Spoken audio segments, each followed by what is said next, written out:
Assalamualaikum warahmatullahi wabarakatuh. Alhamdulillahirabbil alamin. Wassalatu wassalamu ala asrofil anbiya'i wal mursalin. Allahumma shalli wa sallim ala sayyidina Muhammadin wa ala alihi wa sahbihi ajma'in. Amma ba'du. Kepada seluruh mahasiswa Sekolah Tinggi Agama Islam Gerobokan atau STAIK semester 4 yang saya banggakan, selamat datang, selamat mengikuti mata kuliah online Sejarah Kebudayaan Islam bersama Mas Rofi. Ini ada beberapa ayat surat An-Nahl, surat Saba, surat Al-Hujurat yang menerangkan tentang hijrah. Bismillahirrahmanirrahim. Walladzina hajaru fillahi min ba'di ma zulimu lanubawwi'annahum fid dunya hasanah. Lanubawwi'annahum fid dunya hasanatan wa la ajrul akhirati akbaru law kanu ya'lamun. Alladzina sabaru wa 'ala rabbihim yatawakkalun. Wa ma arsalnaka illa kaffatan lin-nasi basyiran wa nadhiran walakinna aktsara nasi la ya'lamun. Ya ayuhan nasu inna khalaqnakum min dzakarin wa unsa wa ja'alnakum syu'uban wa qabaila lita'arafu inna akramakum 'indallahi atqakum innallaha 'alimun khabir. Qalatil a'rabu amanna qul lam tu'minu walakin qulu aslamna walamma yadkhulul imanu fi qulubikum wa in tuti'ullaha wa rasulahu la yalitkum min a'malikum syai'a innallaha ghafurur rahim.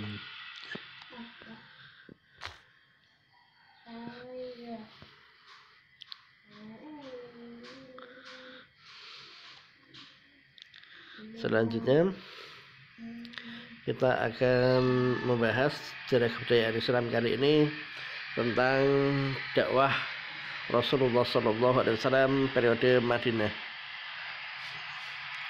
Arti hijrah dan tujuan Rasulullah SAW dan umat Islam berhijrah.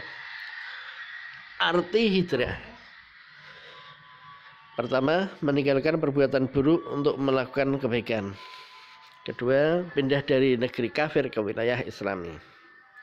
Tujuan hijrah: menyelamatkan diri dan umat Islam dari tekanan, ancaman, dan kekerasan kaum kafir Quraisy, agar memperoleh keamanan dan kebebasan dalam berdakwah serta beribadah sehingga dapat meningkatkan usaha-usahanya dalam berjihad di jalan Allah Subhanahu wa taala.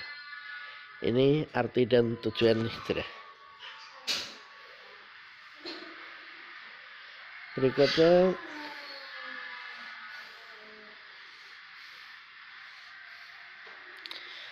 dakwah Rasulullah SAW periode Madinah. Dakwah Nabi Muhammad SAW di Madinah berlangsung 10 tahun. Dari Rasul umur 53 sampai Rasul berumur 63 tahun. Jadi selama 10 tahun dakwah Rasulullah SAW di Madinah. Materi dakwah di Madinah selain 89 surat yang turun di Mekah, juga 25 surat yang turun di Madinah.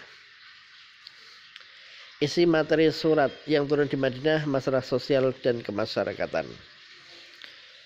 Peperangan yang dilakukan oleh Rasulullah SAW bertujuan untuk: pertama, membela diri; kedua, menjamin kelancaran dakwah; dan ketiga, untuk memelihara umat Islam agar tidak dihancurkan oleh bala tentara Persia dan Romawi.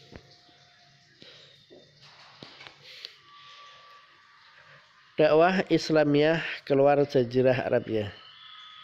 Heraklius, Kaisar Romawi Timur, melalui utusan Rasulullah SAW yang bernama Dihijah bin Khalifah. Tetapi Heraklius tidak menerima seruan tersebut karena tidak mendapat restu dari para pembesar dan pendeta Romawi. Yang kedua, Mukaikos atau Mukaikis, gubernur Romawi di Mesir, Melalui utusan Rasulullah SAW yang bernama Hatib, Mukaikos tidak mau menerima seruan tersebut dan mengirim hadiah-hadiah berupa budak wanita, keledai, pakaian, dan kuda. Yang ketiga, Sahingsah, kaisar yang sombong dan lalim. Surat dari Rasulullah SAW langsung dirobek-robeknya. Dan beberapa raja yang lain. Strategi dakwah Rasulullah SAW periode Madinah. Pertama, berdakwah dimulai diri sendiri. Kedua, cara atau metode melaksanakan dakwah sesuai dengan petunjuk Allah Ta'ala dalam surat An-Nahl ayat 125. Ketiga, berdakwah itu hukumnya wajib bagi Rasulullah SAW dan umatnya. 4. Berdakwah dilandasi dengan niat ikhlas karena Allah Subhanahu wa Ta'ala semata. Usaha-usaha Rasulullah SAW dalam mewujudkan masyarakat Islami. Pertama, membangun masjid.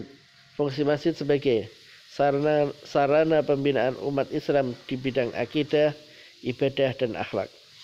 Sarana ibadah khususnya sholat 5 waktu dan Jumat. 3. Tempat belajar dan mengajar tentang ajaran Islam. 4. Tempat pertemuan untuk menjalin persaudaraan. Dan 5. Sarana sosial. Kemudian yang kedua, mempersaudarakan antara kaum muhajirin dan ansor.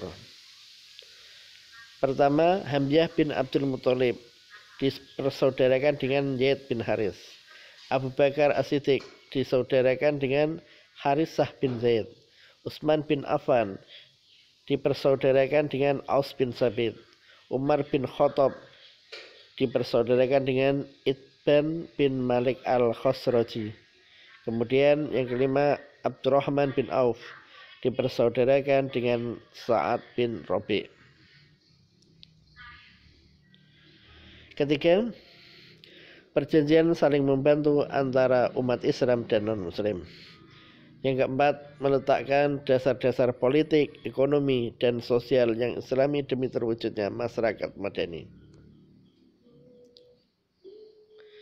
Piagam Madinah. Piagam Madinah. Pertama, setiap golongan dari ketiga golongan penduduk Madinah memiliki hak pribadi, keagamaan, dan politik. 2. Setiap individu penduduk Madinah mendapat jaminan kebebasan beragama. Ketiga, seluruh penduduk Madinah yang terdiri dari kaum muslimin, Yahudi, dan orang-orang Arab yang belum masuk Islam, sesama mereka hendaklah saling membantu dalam bidang moral dan material.